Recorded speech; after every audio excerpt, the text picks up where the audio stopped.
Hello, and welcome to the second episode of Lessons from Rejections. Today we're joined by Travis Bradley, a professor of Spanish who has been at UC Davis since 2001. Welcome, Travis. Would you like to start off by telling us a little about yourself?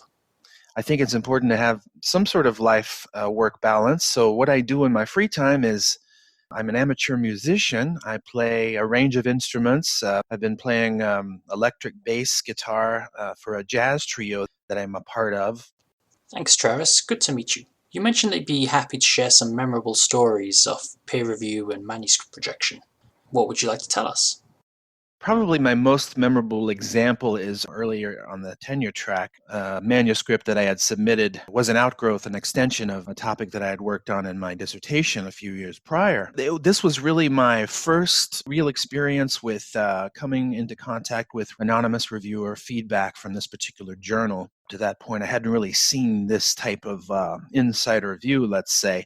So it was a little shocking, to see some of the types of negative feedback that you can get in a sort of anonymous peer review format. This one particular set of anonymous reviewer comments, I found them very helpful, but also at the same time they were very, not overly aggressive, but they could be read in a potentially aggressive manner. But then later on that year at a conference where we regularly see each other, it was a more senior colleague who had come to my talk. And afterwards we were just discussing, and he actually admitted to me that he was the reviewer of this particular article. But it was very helpful. We were able to continue the conversation, and ultimately it made for a much better final product.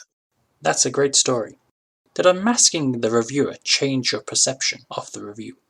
I would have to say that it did. If it's anonymous and you're just reading comments in a document, it's really easy to lose that personal touch. And I think reviewers sometimes forget that there is an author, the person who submitted the manuscript on the other side, on the receiving end of this criticism. And sometimes they forget to be a little diplomatic in the way that they couch their language. That anonymous aspect can make the communication, more prone to misinterpretation. How do you react to negative feedback?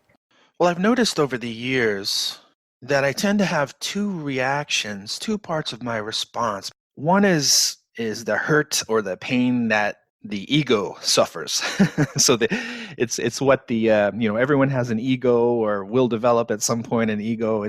Any sort of criticism to that on some personal human level is kind of an affront. That part of me wants to interpret it like that. But then the second part that I give more weight to is the knowledge and the recognition that this negative criticism is necessary for improvement and is ultimately helpful and should not be ignored and at least responded to, if not accepted.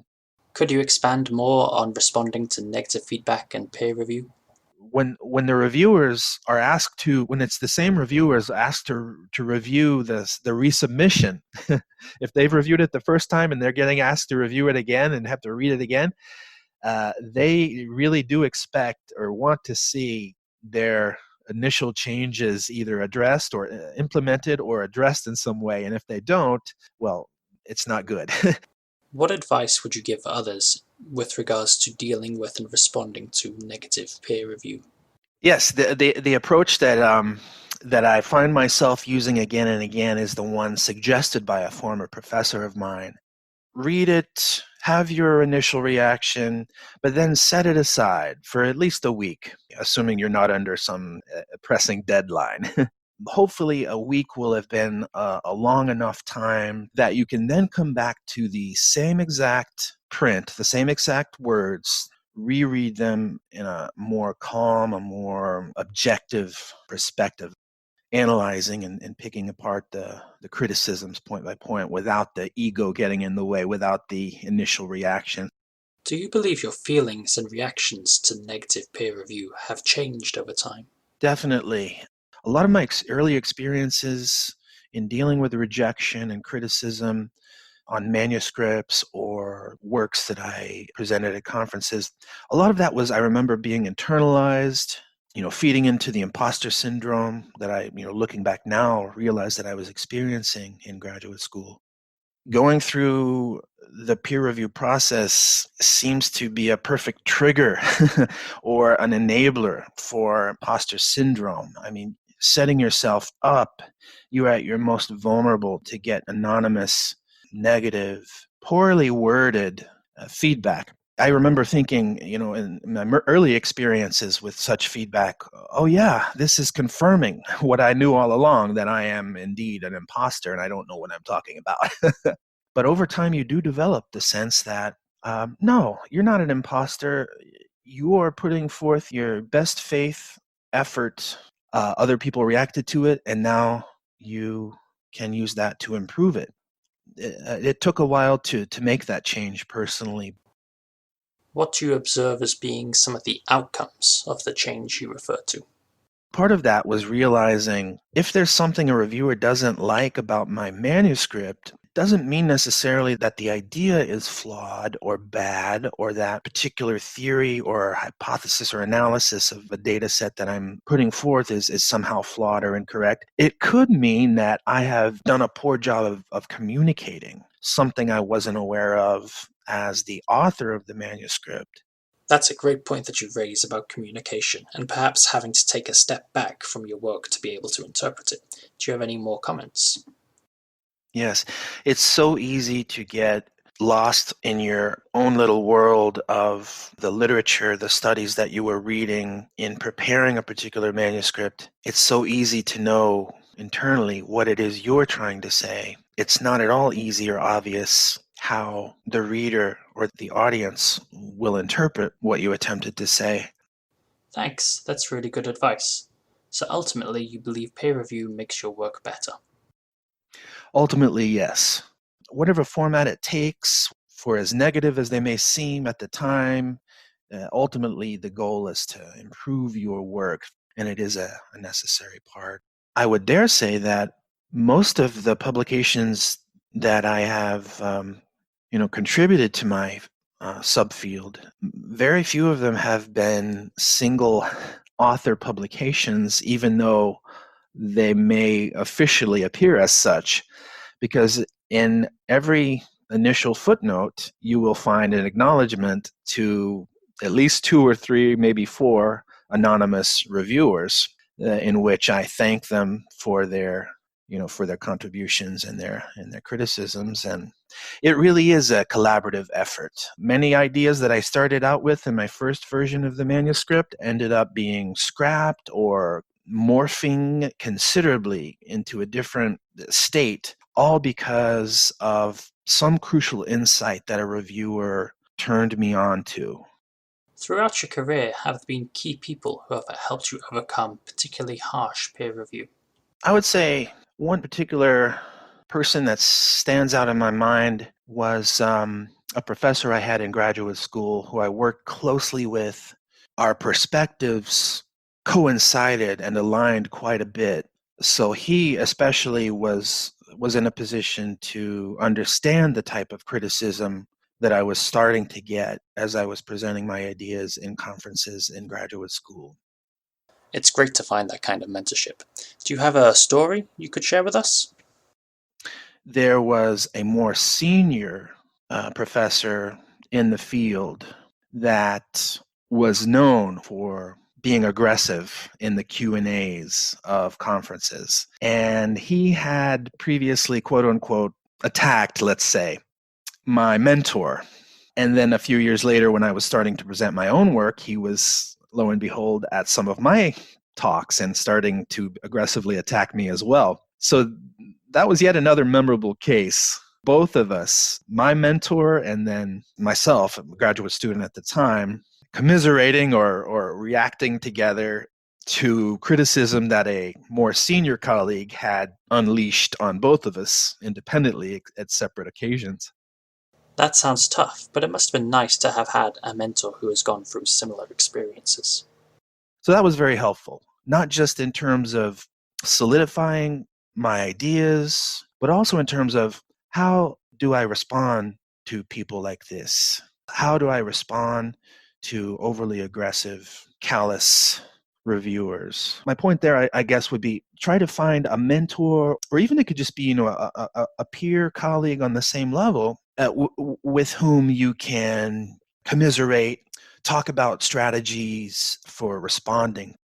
On top of the advice that you gave us earlier, do you have any other pieces of advice you think would be useful for early career academics?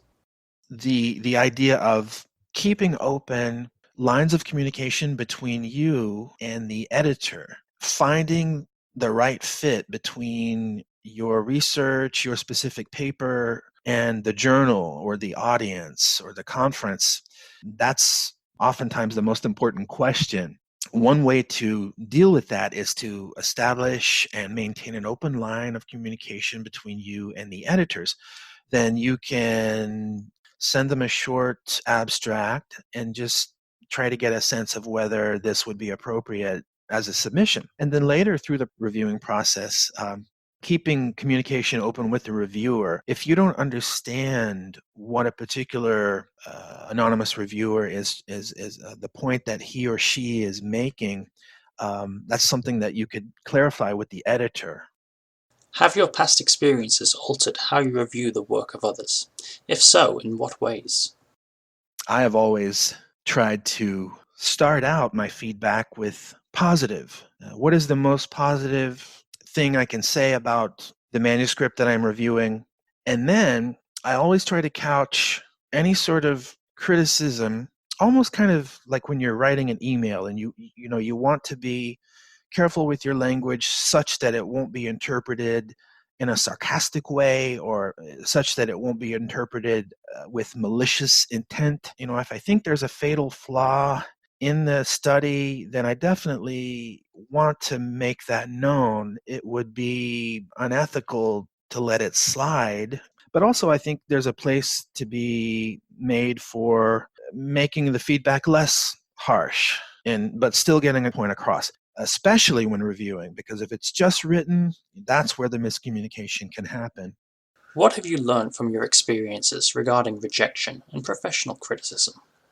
Biggest thing I've learned over the years is not to take anything personal, even though sometimes it might appear to be personal, or maybe in some cases it could be personal. You never know. But even then, the most important thing is to still not take it personally. Ultimately, what they're trying to do is to better the theories, to better the field. Never think of it as an evaluative, affective judgment on your character or your capacity or your abilities. That is letting your imposter syndrome take over, because your abilities and capacities change over time. There are still plenty of things in my field that I don't understand, that I don't know how to do, but I could easily, move into that area. I could acquire those skill sets. That's malleable. Do you discuss failures and rejections with colleagues and students? Yeah, I would say overall it doesn't happen probably as much as it should. How do your students react when you share your experiences with them? They seem really surprised. They have the idea that, wow, you actually got rejected. They just have the idea that all faculty maybe are in some sense superhuman, and they only see the success. They don't see all of the the rejections. They don't see when an article comes out in Journal B that it was rejected at Journal A first. That's all invisible. So that's surprising to them. So I think it's something that we should talk about more. And finally, is there something you wish you either knew before starting or learned quicker during your career? I would say the importance of finding the right audience for your work, whether it's the journal, a conference.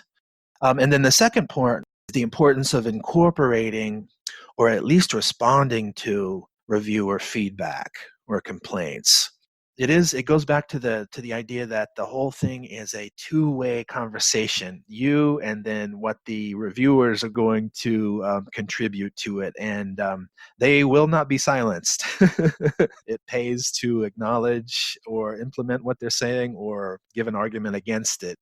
Thank you very much, Travis, for sharing these great stories with us. And thank you to the listeners for tuning into the second episode of Lessons from Rejections. I hope you will join me next week for the third and final episode, where I'll be joined by Professor Kate Laskowski.